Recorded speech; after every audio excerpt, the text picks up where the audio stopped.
지난 시간까지 은사에 대한, 특히 예언과 방언의 은사에 대한 부분들을 고린도전서 14장에서 말씀을 나눴습니다.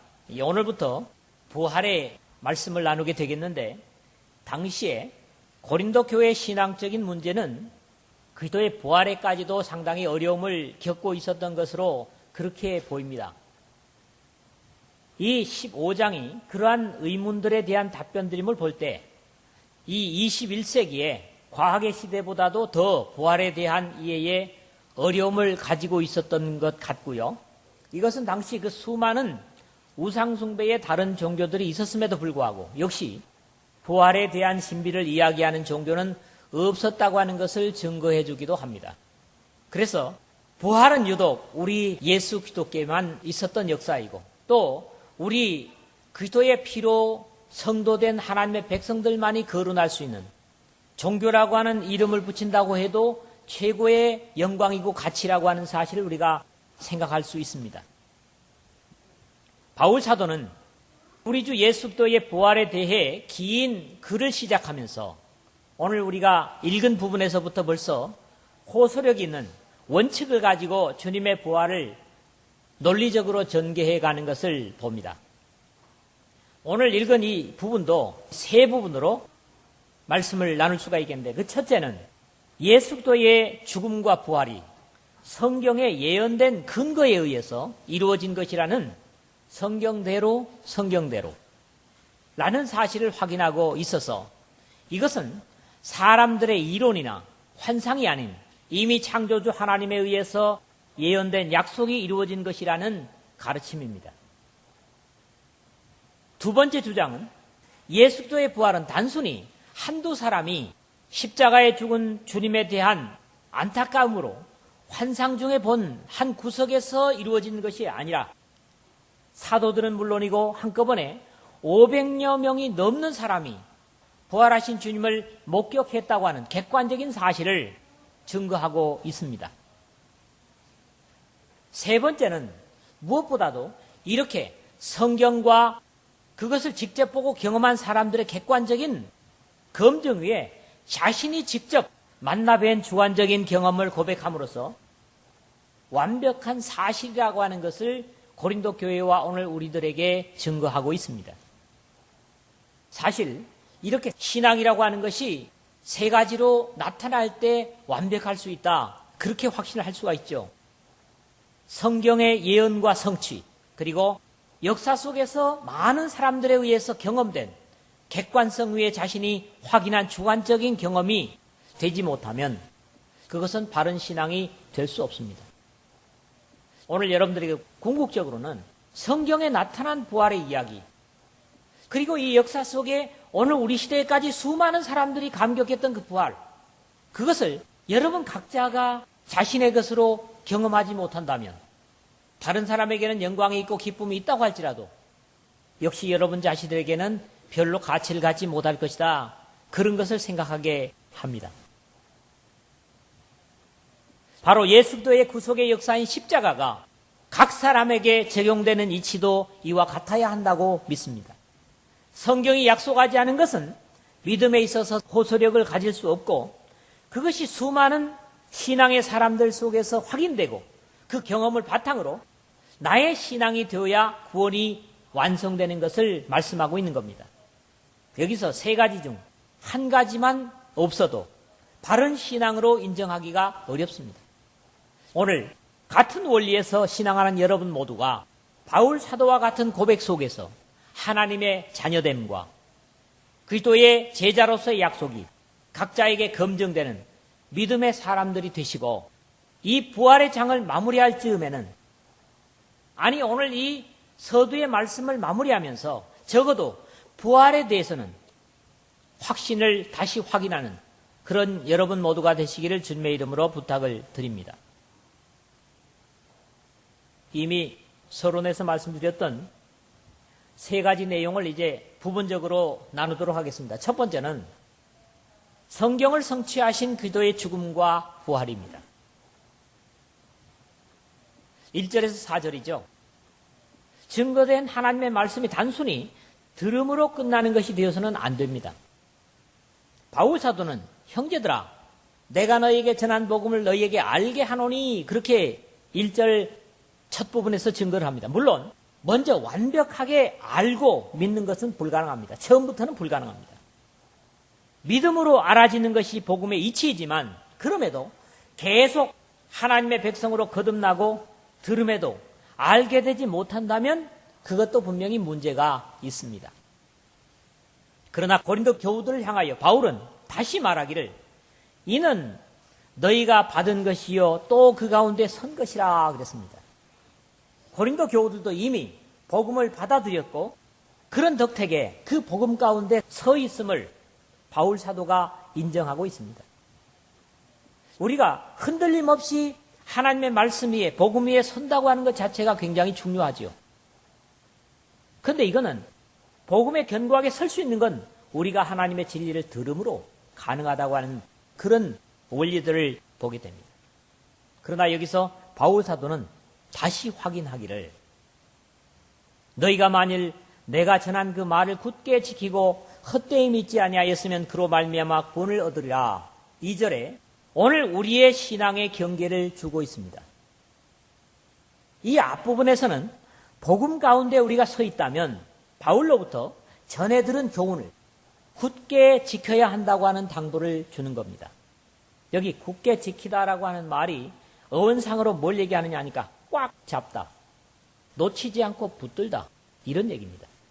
카테코라는 말인데요.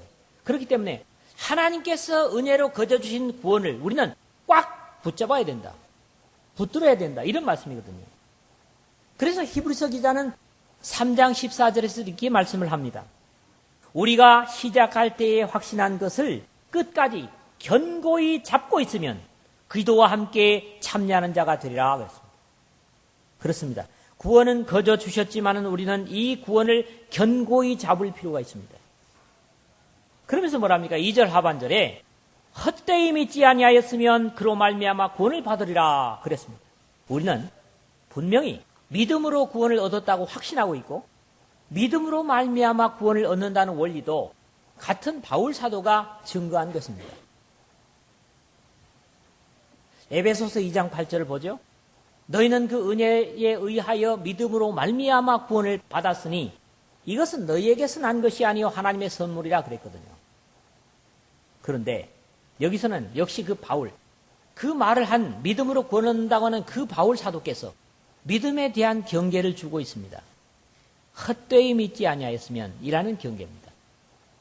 헛된 믿음이 있음을 경고하는 것이죠.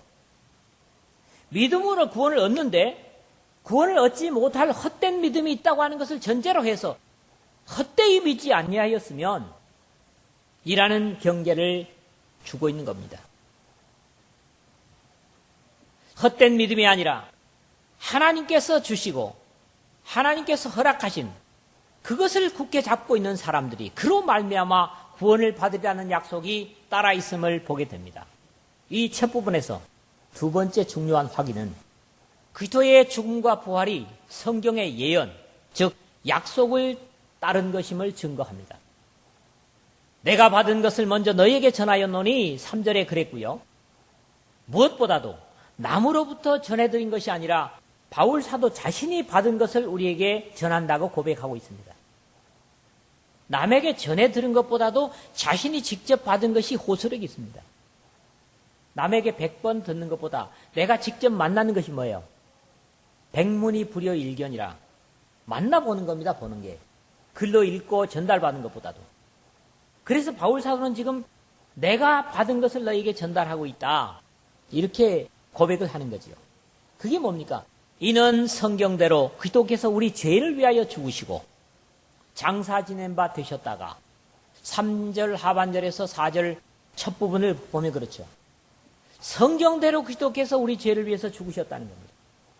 그리고 같은 죄인들과 같이 부자들과 같이 가난한 자들과 같이 장사 되신 바 되셨다.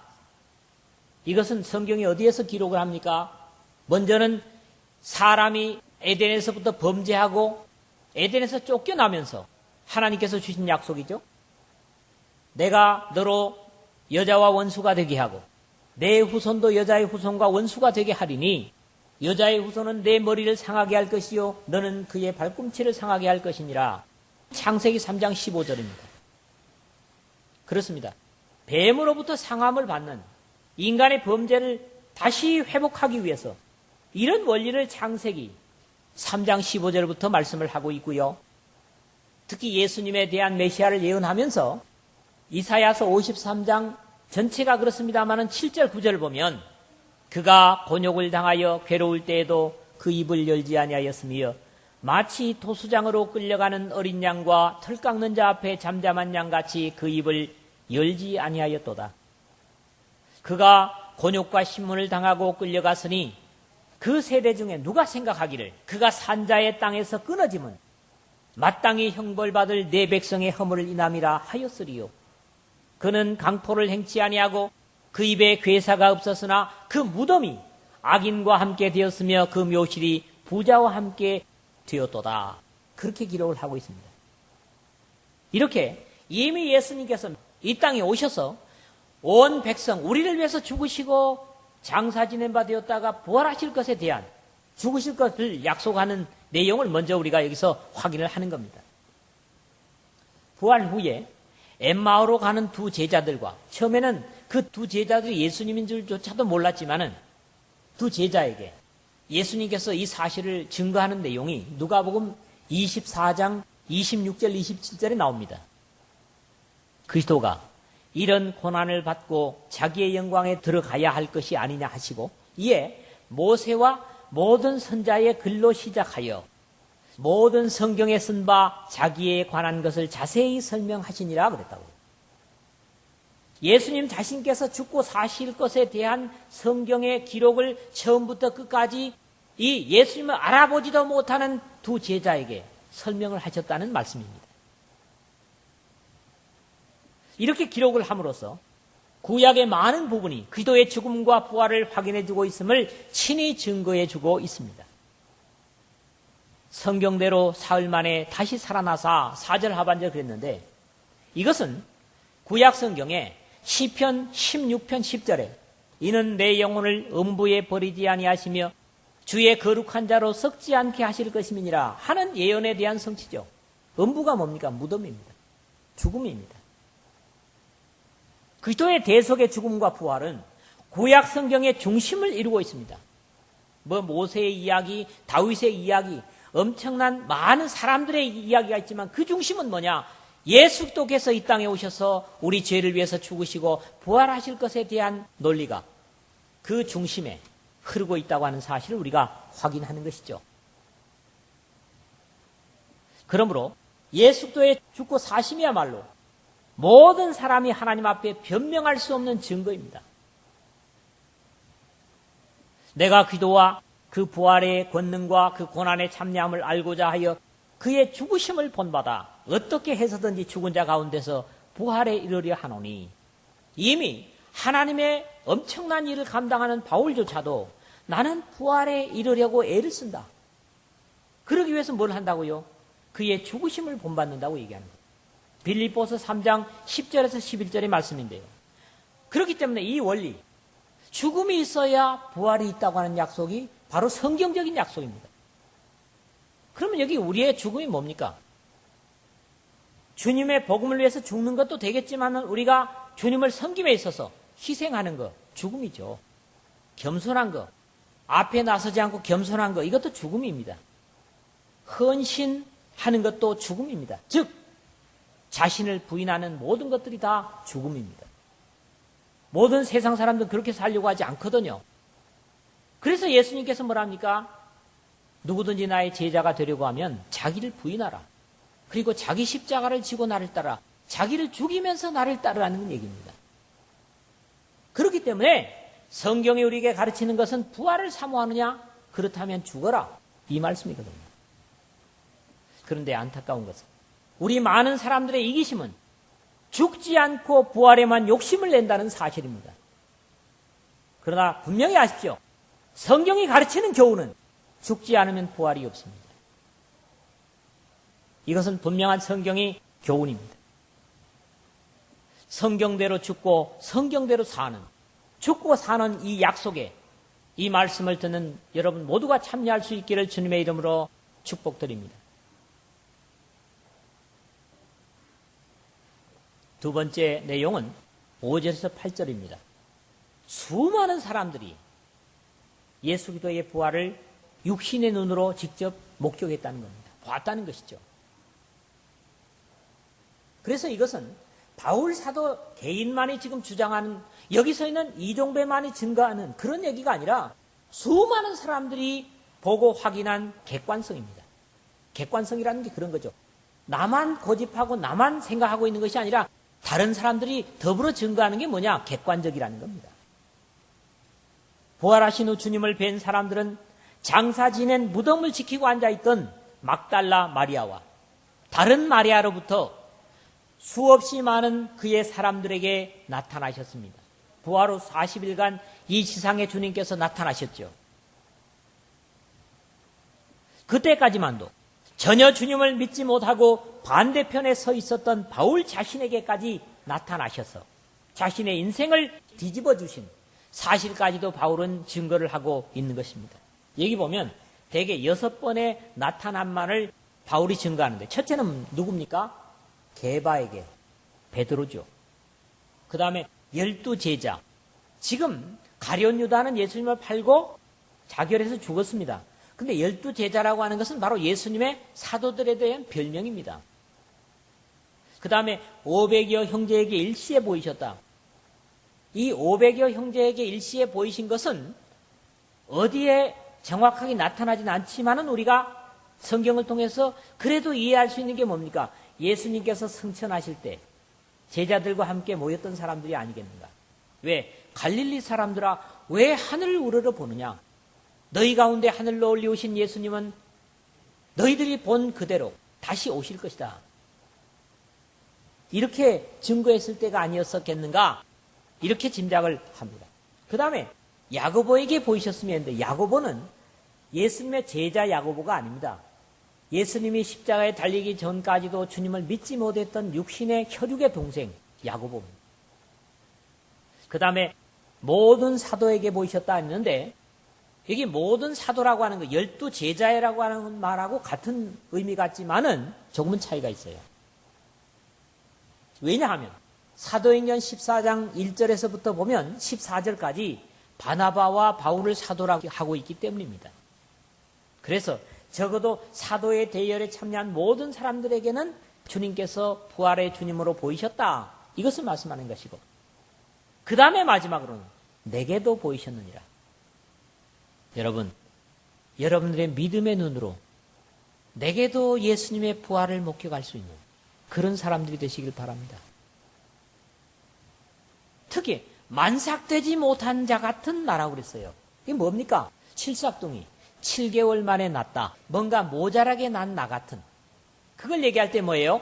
칠삭둥이, 팔삭둥이라고 그래요. 그런데 바울 자신이 교회를 워낙 핍박하고 어려움을 끼쳤기 때문에 불완전한 사람이다, 이렇게 고백을 하기 위해서 만삭되지 못하여 난 자 같은 이라고 하는 말을 쓰고 있는 겁니다. 이런 사실들은 사도행전 1장 3절에 먼저 보죠.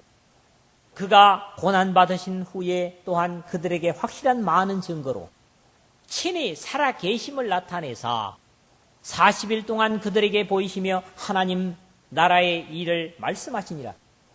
여기서 구체적으로 예수님께서 제자들에게, 그의 사람들에게 보이신 기간이 40일이라고 하는 것을 명시를 합니다.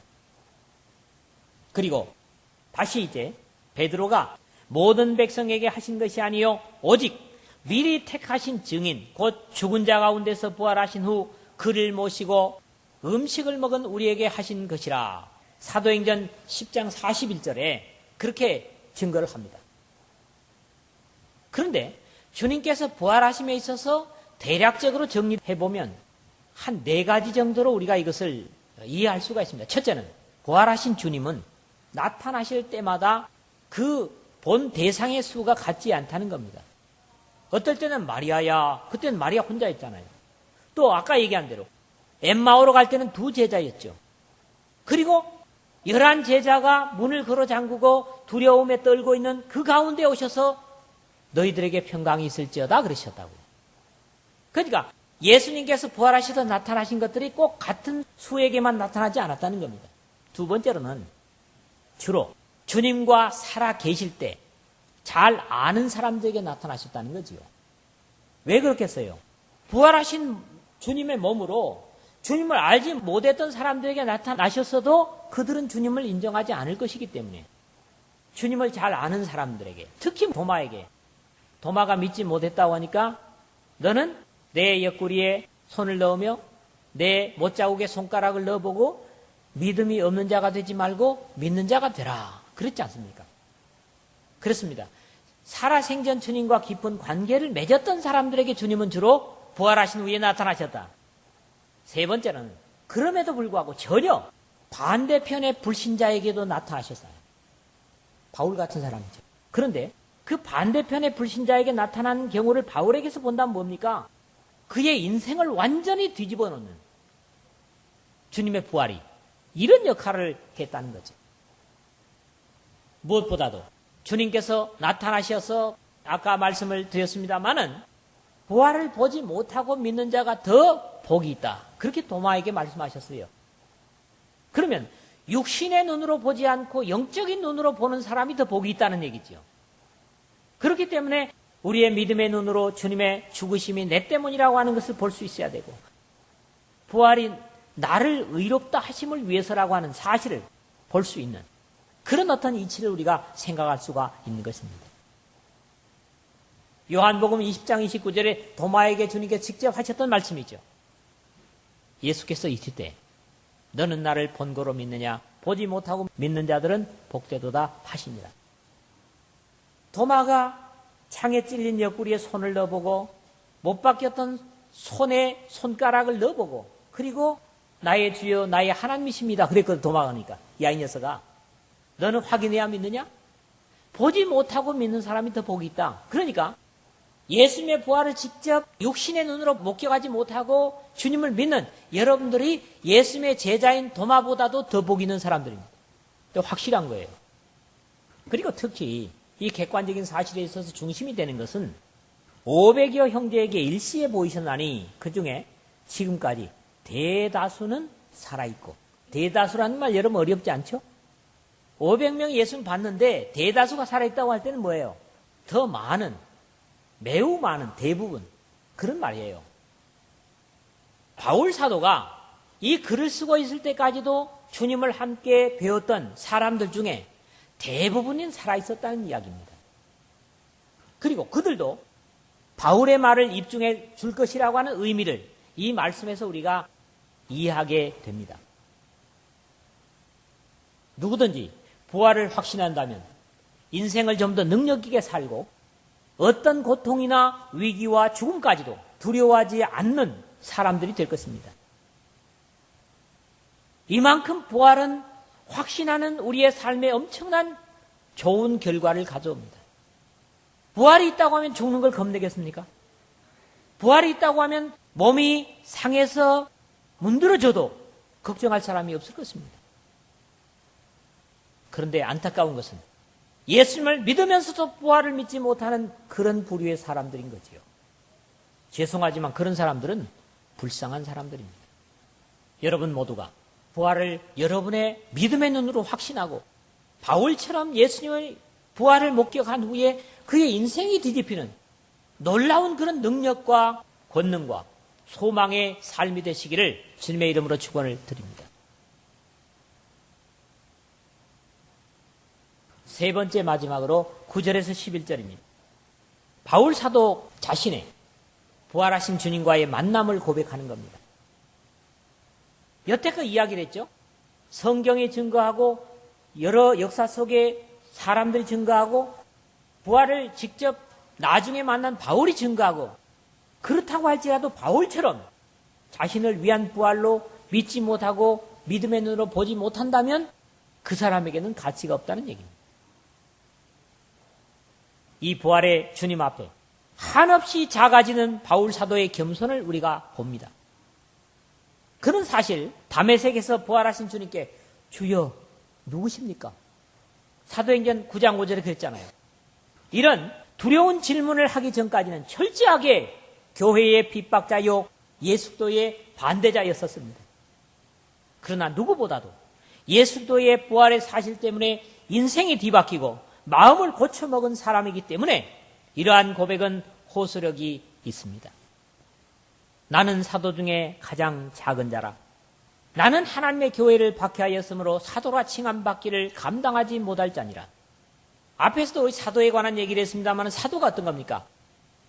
예수님께서 직접 부르시고 그리고 예수님의 삶을 직접 옆에서 목격하고 그리고 예수님의 죽으심을 목격하고 그 다음에 부활을 목격하고 그에게 사명을 받은 자라고 하는 그런 이치를 사도라고 하는 아포스톨로스라고 하는 의미로 한다고 그랬죠.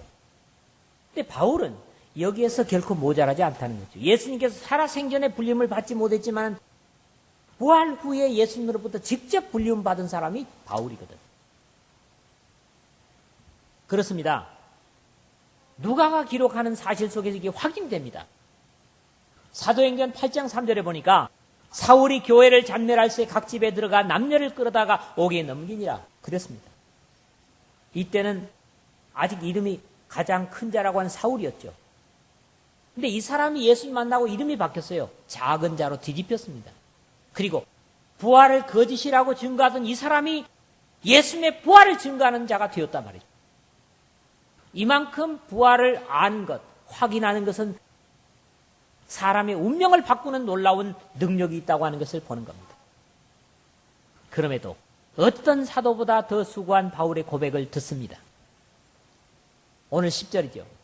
그러나 내가 나 된 것은 하나님의 은혜로 된 것이니 내게 주신 그의 은혜가 헛되지 아니하여 내가 모든 사도보다 더 많이 수고하였으나 내가 한 것이 아니요 오직 나와 함께 하신 하나님의 은혜로라 그랬습니다.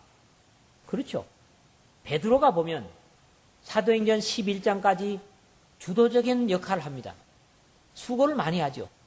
그러나 그 다음부터는 사도행전 끝장까지가 뭐예요? 바울의 이야기입니다. 사실 육신으로 이 땅에 죽으시기 전에 예수님과는 전혀 관계도 없고 오히려 반대자였던 바울이 복음에 대해서는 더 놀라운 베드로보다도 더 큰 역할을 하는 성경을 기록한 것도 우리 손에 들려진 것도 그렇지 않습니다.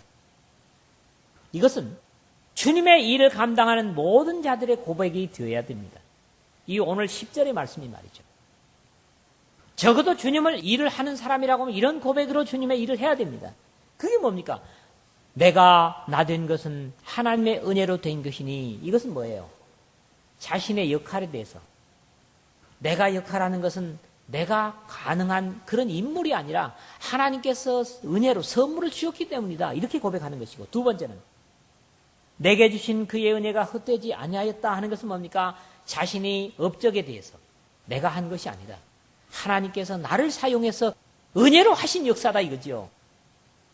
세 번째로는 내가 한 것이 아니요 오직 나와 함께 하신 하나님의 은혜로라 하는 것은 여지껏 자기가 이룬 공로와 영광을 하나님께 돌리는 자세, 이것을 지금 바울에게서 우리가 배우고 있는 것입니다. 참으로 참된 주님의 일꾼의 면모를 바울의 이 고백 속에서 보고 또 우리가 배우자는 거지요. 에베소서 3장 8절에 이렇게 얘기합니다. 모든 성도 중에 지극히 작은 자보다 더 작은 나에게 모든 믿는 사람들 중에 제일 꼴찌다. 이만큼 자기를 낮추고 있는 것이죠. 이 은혜를 주신 것은 측량할 수 없는 기도의 풍성함을 이방인에게 전하게 하시려고 이 은혜를 주셨다. 오늘 여러분에게도 같은 은혜를 주셨다면 그것은 이 측량할 수 없는 하나님의 사랑과 구원의 은총을 다른 믿지 않은 사람들에게 증거하기 위해서 주신 것이다. 확신을 가질 필요가 있습니다. 다시 객관성과 주관적으로 된 사실을 인정할 것을 바울 사도는 우리에게 요청을 하는 얘기가 11절이죠. 그러므로 나나 그들이나 이같이 전파하며 너희도 이같이 믿었느니라. 11절에 그랬어요. 나나 그들이나 모두가 뭐예요? 부활의 증인들이죠. 이같이 믿었으니까 또 너희들도 이같이 믿었다. 고린도 교회 교우들도 바울과 같은 부활에 대한 확신을 가졌다. 이런 말씀이거든요. 증거에 준 대로 믿는, 가르쳐 준 대로 믿는 같은 믿음을 고백하고 있는 것이죠. 이게 중요하죠. 말씀을 맺습니다. 주님의 부활은 성경과 부활 후 그를 만난 자들에 의해서 증거된 객관적인 사실입니다. 우리는 성경에 기록한 것을 객관적이라고 합니다. 그러나 거기서 그친 것이 아니라 성경의 약속대로 오신 그분을 직접 보고 확인한 그분들이 수많은 사람들이 확인해주고 있는 객관적인 사실이 부활이라는 거지요. 부활을 믿고 믿지 않고가 삶에 엄청난 차이가 난다고 말씀을 드렸습니다. 그러나 들은 복음을 굳게 지키고 헛되이 믿지 않아야 구원을 얻을 수 있다고 바울은 경계합니다. 이것은 부활에 관한 부분에서부터 모든 신앙의 원리를 다 증거하고 있는 말씀이라고 믿습니다. 성경이 미리 예언한 기도의 십자가의 죽으심과 장사 지냄과 부활은 그를 따르던 사람들에 의해서 검증되고 바울같이 그의 부활을 만난 후 삶이 뒤바뀐 증인들에 의해서 확인되고 오늘 우리 각자의 고백과 확신으로 하나님께 영광을 돌리는 동시에 우리는 이 약속된 영광과 부활에 함께 참여하여 구원의 은총을 영원한 세계까지 누리는 부활을 확신하는 여러분 모두가 되시기를 주님의 이름으로 부탁을 드립니다.